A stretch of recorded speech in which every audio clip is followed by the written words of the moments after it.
अब फिर बोध सुनो रे भाई, दोहू दीन बिचराम खुदाई। अब परमात्मा कहते हैं काफिर कौन होते हैं, चाहे वो हिंदू हैं या मुसलमान या कोई धर्म के लोग हैं, व्यक्ति हैं जो ऐसी गलतियां करते हैं, वो काफिर हैं। कौन? काफिर जो माता दे गाली, वह काफिर जो खेलें सारी, काफिर दान यज्ञ नहीं करही, काफिर साधु संत से अड़ही। वो काफिर हैं जो माँ को गाली देते हैं, वो काफिर हैं जो साली के साथ बकवाद करते हैं, काफिर वो हैं जो दान यज्ञ नहीं करते, और वो काफिर हैं जो संतों के साथ बकवाद करते हैं। काफिर तीर्थ व्रत उठावे, सतवादी जन नाम लोलावे। वो काफिर हैं जो तीर्थों पे जाते हैं और व्रत आदि करते हैं। व्रत हिंदू भी करते हैं, मुसलमान भी रोजे व्रत को ही कहते हैं। काफिर तीर्थ व्रत उठावे, सतवादी जन नाम लोलावे। जो सही सतवादी, सत्य के ज्ञान को समझने वाले, वो केवल नाम पर ही आधारित होते हैं। काफिर पिता वचन उल्टाई, इतने काफिर दो जग जाही। जो पिता के वचन को उलटते हैं, पिता के वचन को नहीं मानते हैं, वो काफिर होते हैं। यहाँ परमात्मा व्यवहारिक बात बता रहे हैं, लेकिन जहाँ पर अध्यात्म मार्ग आता है और पिता को ज्ञान नहीं है और वो विरोध करता है, मना करता है सत्य भक्ति में लगने से, वहाँ पिता के वचन की उल्लंघना करने से हानि नहीं। प्रमाण देते हैं, प्रहलाद भगवान की भक्ति करते थे, हिरण्यकशिपु उसको विरोध करता था कि तू मेरे दुश्मन का नाम मत ले विष्णु का, तो मेरी भक्ति कर, लेकिन नहीं माने थे। तो उससे विजय पिता की हार हुई थी, पुत्र की विजय हुई थी। लेकिन व्यवहारिक काम में अपने पिता की आज्ञा का पालन जरूर करे, क्योंकि पिता कभी भी अपने बेटा और बेटी का अहित नहीं सोच सकता। ये दूसरी बात है, पिता को वो ज्ञान ना हो उसके मार्ग का, उसके व्यवसाय का, उसके वचन को सुने और फिर उसको समाधान बताओ, पिताजी ऐसा करेंगे तो ये हानि होगी और ऐसा करेंगे तो ऐसा ठीक रहेगा, तो फिर पिता अवश्य से मानेगा। और उसको वो कहे और उसको एकदम एक टूक जवाब नकारात्मक नहीं देना चाहिए, उसकी आत्मा दुखेगी। फिर उसको प्यार से समझाओ, जी ऐसे करेंगे तो ऐसा होगा, फिर वो अवश्य आपके हित में ही यश करेगा। वे काफिर जो बड़बड़ बोले, काफिर कहो घाट जो तोले। बड़बड़ बोले, ये ज्ञान किसी ने है नहीं, अटपट पूरी आरती सुना देंगे, कोई दोहे सुना देंगे, श्लोक घोट रखे हैं, पता नहीं कितनी वाणी सुना देंगे। तो काफिर सो जो बड़बड़ बोले, काफिर कहो जो घाट जो तोले। जो डंडी मारता है ना, कम तोल में देता है या मिलावट करता है, कहती इसे व्यक्ति होते हैं काफिर। वह काफिर न हत्या रखें, वो काफिर पर दारा ताके। जो ब्याज लेते हैं वो काफिर होते हैं। पुण्यात्माओं, परमात्मा की मर्यादाओं से अपरिचित हो। परमात्मा के मार्ग में आने के बाद हमारी आँखों का जो अज्ञान वाली आँखों का मोतियाबिंद था वो साफ हो गया। उसके बाद हमें दूर तक दिखाई देने लगा। प्रारंभ में जब हमने इस मार्ग को प्रारंभ किया, हमने एक जीप फाइनेंस कराई थी। हमारे भक्त जीप फाइनेंस कराने के लिए फाइनेंसर के पास गए रोहतक। तो उसका एक भाई जज स्वयं वो फाइनेंसर का मतलब है ब्याज पर पैसे दिया करता, प्राइवेट फाइनेंसर था। तो जैसे तैसे उसे हमने जीप ली। फिर हमारे भक्त जहाँ भी जाते हैं वो समझाने की चेष्टा करते हैं। कई बार उसके पिताजी बैठे मिल जाते थे उसके वहाँ पर, जब किस्त भरने जाते थे। तो जिक्र चलता था कि हम भी भक्त हैं, तो वो भी कहा करता हम भी भक्त हैं, हम भगवान शिव के, विष्णु जी के भक्त हैं, माता के भक्त हैं, हम भी भक्ति करते हैं। हमारे भक्त समझाया करते, जी ये साधना ठीक नहीं, आप हमारे गुरु जी से दीक्षा लो।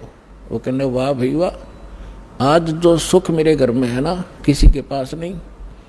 एक बेटा जज लगा है, बेटे की पत्नी जज लगी है, और एक पुत्र ये फाइनेंस का काम करता, आज मेरे जैसा सुखी नहीं। और पुण्यात्माओं, दास बार बार परमात्मा के विधान से परिचित कराता है आपको कि जब तक पूर्व जन्म की बैटरी चार्ज रहेगी, चाहे चार्जर ठीक भी ना लग रहा हो, चाहे वैसे किसी बिना बिजली के स्विच में ला रखा हो और न सोचा चार्ज हो रहा है, जब तक वो बैटरी चलेगी तो सब सुविधाएं उपलब्ध होंगी। पंखा भी चल रहा होगा, बल्ब भी जग रहा होगा। और जब वो बैटरी खत्म हो जाएगी, वह डिस्चार्ज होएगी, एकदम सारी सुविधा समाप्त हो जाएगी। अब कुछ दिनों के बाद पता चला, पेपर में आया कि उसी परिवार ने जो ब्याज लिया करते थे, और ब्याज भी 10-11%, थोड़ा को नहीं। अब ब्याज लिया कर क्या हुआ कि पेपर में क्या आई, समाचार मिला कि एक जज, एक फाइनेंसर और जवाहरलाल नेहरू कैनाल में डूब कर मर गए। भक्तों को पता चला, वो भी शोक व्यक्त करने, क्योंकि हमारी किस्त कास्ट पूरी होली थी, फिर वो जान पहचान सील की हो रही थी। तब पता चला कि उसमें उन्होंने कोई धार्मिक अनुष्ठान कराया था, कोई गुरु बुला के, और उस गुरु ने जो भी जंतर मंत्र किया, कोई कथा पाठ की, उसके बाद उसका बचा हुआ हवन के बाद वो बची हुई सामग्री, राख, फूल फाल चढ़ाए थे, वो पत्ते, पूजा के फूल उठा के वो दोनों भाई, फाइनेंसर और जज, वो डालने गए थे नहर में, पानी में जल प्रवाह करने। साथ में उनका ड्राइवर था। गाड़ी पटरी पर खड़ी करके और एक दूसरे का उन्होंने पहले ऐसे फेंक दिया, वो पटड़ी टेढ़ी काफ़ी है ऐसे, वो पानी तक ना गिरा, वो सारी सामग्री पटड़ी पर गिर गई। उन्होंने सोचा इसको तो नहीं बनी बात, एक दूसरे का हाथ पकड़ लिया, थे वह भारा भारा मोटे मोटे है, एक दूसरे का हाथ पकड़ कर एक नीचे को जाकर उसको यूं करने लगा, उसके पैर फिसल गया। अब हाथ पकड़ रहा था, करड़ा गिर, दूसरा भी गया, पानी था फुल, दोनों डूब कर मर गए। तीसरे दिन लाश पाई थी सालावास पंप हाउस पर जाके। अब उस घर में जो कैर टूट रहा था, शायद किसी के पास ऊपर नहीं होगा उस दिन। तो पुण्यात्माओं, यो काल रोल मार रहा है अपनी, अब सतर्क हो जाओ, आपके पास समाधान है और सच्चा ज्ञान है, पूर्ण भगवान है। अब इसकी संरक्षण में आओ। समर्थ का शरणाग हो, रंग होरी हो, भाई कदे न हो ए काज राम, रंग होरी हो। तो अब वो परिवार नास्तिक हो जाएगा। काल यही चाहता कि नास्तिक हो जाए, ये साधना ठीक करें, नहीं न भगवान से मिलने वाली रात मिले नहीं, और ये भगवान की चाह छोड़ दे, और परमात्मा की ये लगन रही है कि इनमें आस्था बनी रहे, इस बिचली पीढ़ी तक लाए आपको।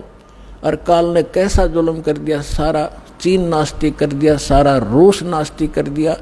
और थोड़े से दिन में ये राधा स्वामी, धनधर सतगुरु वाले जो पंथ, ये निरंकारी या साराम जैसे और ये सुधांशु जैसे जो नकली संत, आचार्य शंकराचार्य, इनसे साधना चला तो कुछ होना नहीं। पहले जब ये चले थे तो हमारे पूर्वज वैसे पुण्यकर्मी प्राणी थे, उन पर आपदाएं वैसे ही कमाया करती थी, उनके पिछले संस्कार ठीक थे। और अब 30-30 साल राधा स्वामी के अंदर साधना करके ब्रान माटी करवा के लड़का मर गया, लड़की विधवा होगी, स्वयं को डायबिटीज हो रही है, फलाना हो गया, और अब आवे रोते हुए। और पहले न्यों कहते बड़ा अच्छा काम चला करता शुरू में, वो तुम्हारे पूर्वजों के पुण्य चल रहे थे। अब वो बैटरी डिस्चार्ज होगी, चार्जर ठीक था नहीं क्योंकि साधना गलत, 500 नाम काल की और कोई साधना नहीं, खील भी ना बांटे, धर्म का नाम नहीं वहाँ पे। और अब ये थोड़े से जय मालिक दया ना करते अपने पे, और 50 वर्ष के बाद हिंदुस्तान में राम नाम कनिया नहीं रहो, यह गारंटी देता हूँ मैं। अब दया करी परमात्मा ने।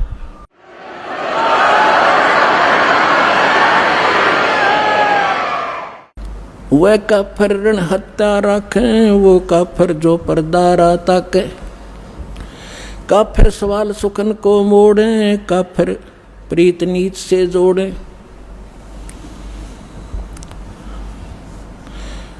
दोहा काफिर काफिर छाड़े हूँ, सतवादी से ने, गरीबदास युग युग पड़े, काफिर के मुख खे। वह काफिर जो कन्या मारे, वह काफिर जो बनखंड जा रे, वह काफिर जो लड़की को मारते हैं। अब पुण्यात्माओं देख हमने कैसे जुल्म कर लिए। अब ये अल्ट्रासाउंड ऐसी बीमारी चाली जिसके एक लड़की होगी, दूसरी लड़की गर्भ में है तो तुरंत गर्भपात करवा देते। अब तो सरकार ने थोड़ा कंट्रोल कर रखा है, ये अल्ट्रासाउंड वगैरह ये नहीं बताते लड़का है लड़की। तो गर्भ में बेटियों को मारने लगे। क्यों? बता, बेटी कोई दो आप लड़के से ज़्यादा खाती है। तो कारण क्या था कि हमने अपनी परंपरा बिगाड़ ली, और ये बिगाड़ते हैं मायाधारी मस्करे। आप देखते हो इन फिल्मों के अंदर कोई बारात दिखाते हैं, और वो उसमें फिल्म में कि उनकी तो बनावटी बकवास है। फिल्म दिखाते हैं और 1 किलोमीटर तो तू करने वाले आगे पाछा डीजे फंड दिखावे। अब वो आग देखते देखते हमारे आम जनसाधारण में आ गई। ये मायाधारी मस्करे लड़कियों को लागे ज़्यादा धन देन, मोटरसाइकिल कार दे दी, फलान दे दी। अब गरीब की बेटी उसने देख कर आवे, अपनी माँ ने बतावे वह फलाने की बेटी इतना लेगी है। अब वह माँ कहे फिर अपने पति ने बेटी ऐसे बोल रही थी। अब पिता कोई बालक थोड़ा ही है, वो भी समझता है कि मेरी बेटी क्या चाहती है। तो ना चाहते हुए उसने उतनी फॉर्मेलिटी करनी पड़े, चाहे सस्ते तो सस्ती कैसे भी हो, वो आइटम पूरे करने लग गए। अब गरीब आदमी न्यू मारा गया लड़की को कि लड़की के फिर ब्याह में खर्च, फिर लड़का हो गया, बालक हो गया, फिर ये पी लिया और एक नया मुकदमा शुरू कर लिया। फिर कुआं पूजना, अरे पूजना चाहिए भगवान, माथा मारे कुएं में जाके, कुएं में पड़ के मरोगे। तो ये सारी बकवाद हमने परंपरा गलत बना ली। अब इन परंपराओं को हटाएंगे। भगत का पहला कर्तव्य है इन बकवादों को छोड़ना पड़ेगा। परमात्मा के मार्ग में हम हल्के होकर चल सकते हैं। सफ़र में कोई गठड़ी बांध के और ज़्यादा वजन उठा कर चलना चाहे कभी नहीं चल सकेगा। तो इसलिए तो ये कहते हैं वो काफिर जो कन्या मारे, और वो काफिर जो बनखंड जा रहे, वह काफिर जो कन्या मारे, वो काफिर जो बनखंड जा रहे, वह काफिर जो नार हिताई, वो काफिर जो तोड़े बाही। वो काफिर है, नीच है वो व्यक्ति जो औरत को मारते हैं। वह काफिर जो अंतर काती, वह काफिर जो मंदिर जाती।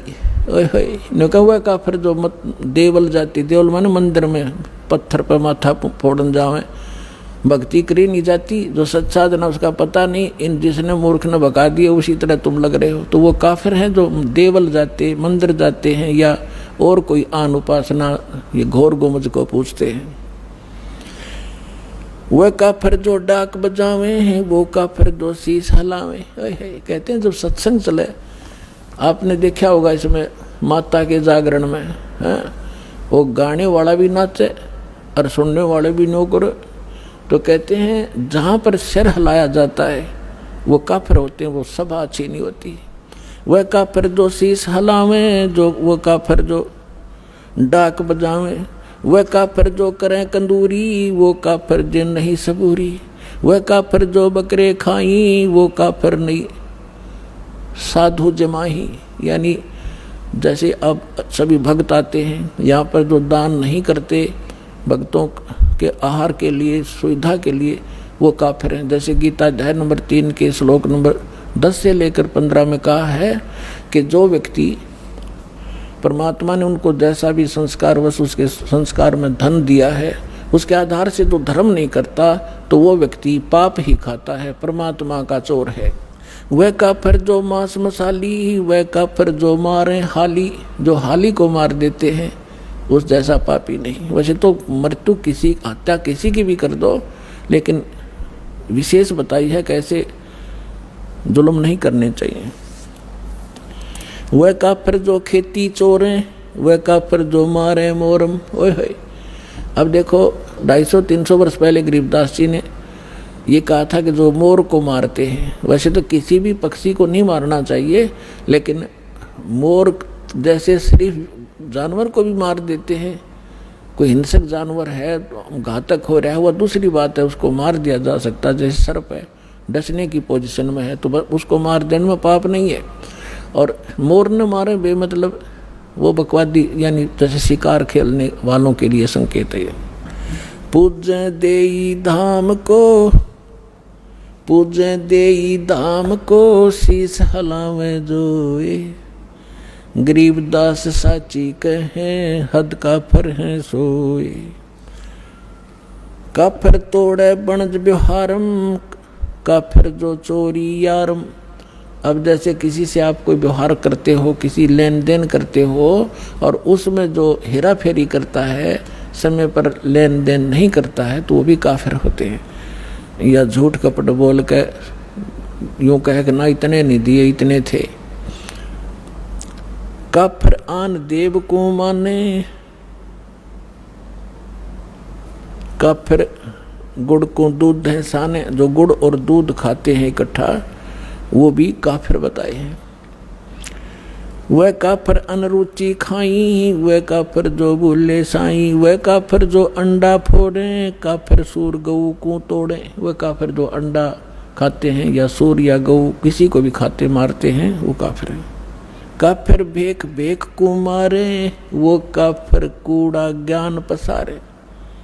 वो काफिर हैं जो गलत झूठा ज्ञान प्रचार करते हैं, वो महाकाफिर है। अगर आप ये वीडियो YouTube पर देख रहे हैं तो हमारे चैनल को सब्सक्राइब करें और बेल आइकन को दबाना ना भूलें। अगर आप Facebook पर ये वीडियो देख रहे हैं तो हमारे पेज को लाइक करें।